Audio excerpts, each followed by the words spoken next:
It really makes you think when the Pokemon Company comes out and declares that yes, we are indeed going to continue the brand until we hit maybe 10,000 Pokemon. Okay, I'm very curious to see like what the end of Pokemon is going to be because the way it's going now, I feel like it's going to go on indefinitely. It's going to be one of those brands that just continues making money forever. And I don't know if like there's going to be some radical changes to like the political ecosystem like 100 years from now. But like I have a very hard time believing that Pokemon is going anywhere at least over the next 100 years.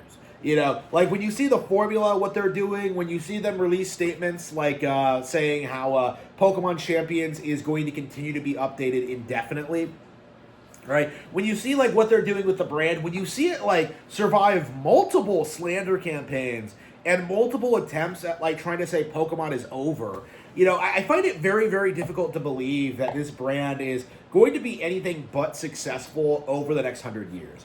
Now, obviously, there very well may be some huge cultural phenomenon that like makes more money than it eventually, but like at the moment, Pokemon is so far ahead of second place that like I don't see it being eclipsed ever. At least not for like the next several 100 years. And I really do think people really need to like get it in their heads what that means. The Nintendo Pokemon Company, right? This thing that exclusively exists on Nintendo console. It's not only the biggest thing in the world, but it's in a position where it will maintain its relevancy far longer than Star Wars has. It will maintain its relevancy far longer than like any of its other brands, and it's still like in a lot of ways still in its golden age period. It has not fallen off, and I have a very hard time believing that it ever will, considering like the way these games are structured and how they constantly innovate and how they're like already making plans to like keep evolving the brand, like particularly with animation projects and merchandising. Like this is a brand that will exist in some form forever, and it's one of those things that I just feel that the industry just can't wrap their head around, because we've been told ever since we were kids that Pokemon is this fad, that it's gonna die off, that it's like Beanie Babies or the stupid like Skibbity toilets, or it was like Mr. Beast. Passing Fortnite even. We were told that like Fortnite was the future. Fortnite was the biggest thing in gaming. Fortnite was going to define like gaming going forward. What happened? Tim Sweeney fires everyone at Epic, and now we're getting all these stories about how expensive it is to maintain Fortnite, how they've been bleeding players, how they can't maintain what they've been doing. Normies have moved on from Fortnite. And this game that was a huge cultural phenomenon for the past decade is all of a sudden completely irrelevant. Unlike Pokemon, which, was bigger in the 90s and is bigger now. Pokemon, unlike a lot of these other fad brands, whether they're Call of Duty or Grand Theft Auto or Fortnite, it actually is able to retain its relevancy. It is long past the period where you can write it off as a simple fad and establish it as genuine Japanese culture. It is a Japanese brand that has like taken the world by storm and established itself as the world's premier entertainment brand. And what we're seeing now from the Western world, at least, is this very stubborn refusal to acknowledge it. That Pokemon does a way better job emphasizing actual culture than many of our most like artistic outlets. It is bigger than Hollywood. It is bigger than like our popular artists. It is popular than like it is more popular than any of our musicians. It is more popular than like any of our writers. It surpassed Harry Potter a long time ago. It's like when you look at Pokemon as a brand, it does such a better job emphasizing like man's relationship with nature than like any other brand on the planet. Like that's the weird thing about it. And the thing that like people don't really understand about it is that this is something that is about going out there, exploring the world, and learning more about it. And like finding what you enjoy about it and engaging with it in the way you want. And it's just this very real reflection of what it's like in a real world setting. In a lot of ways, it's a weirdly realistic RPG franchise where it takes a lot of great care in like doing the world building, the setting, the characters, the way the verse is supposed to work. It's like they put so much effort like making it feel like an actual location, an actual world, and it's why it's so popular today.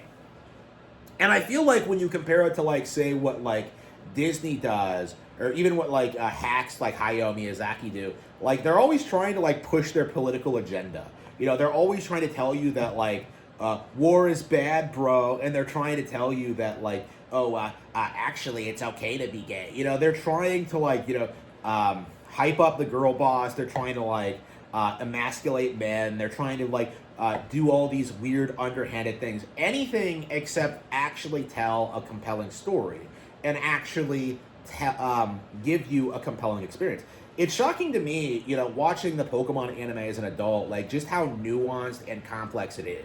Whether it's like the iconic Charmander episode, or it's like the Tentacruel attacking the city episode, or like the one where they're fighting the ghost.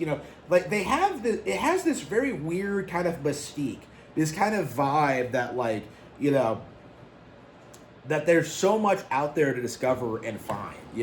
I was very surprised when I watched like the Bill episode, in 2026, watching Bill kind of describe the Pokemon world, in which he says that there are far more than 150 Pokemon.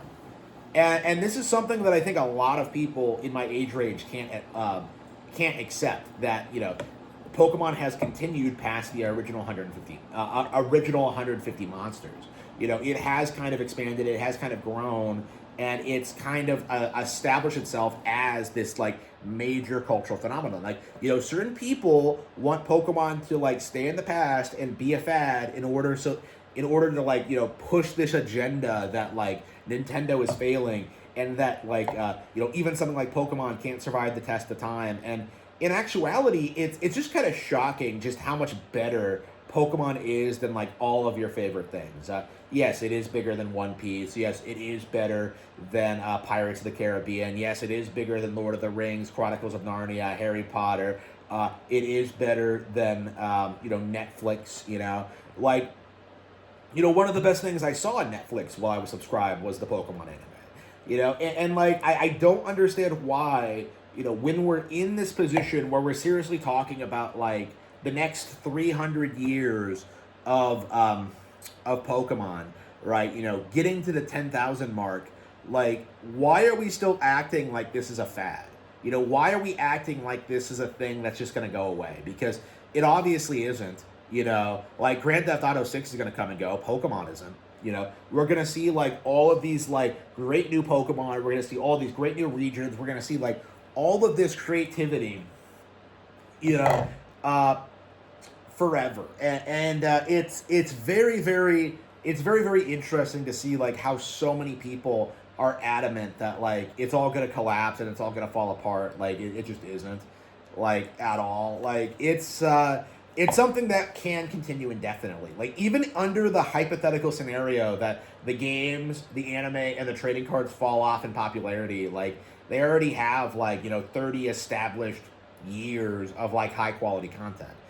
So in theory, they could have like a dark period and then like just come back, Like, again, not that that's ever happened, but the fact of the matter is, like, okay, Star Wars, right? We got the original in 1997, okay? 1977.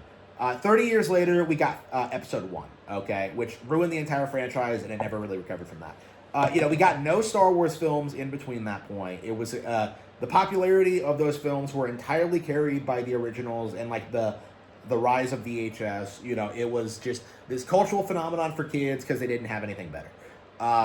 Pokemon eclipsed that like immediately, and not only was it more popular than Star Wars, it retained its value.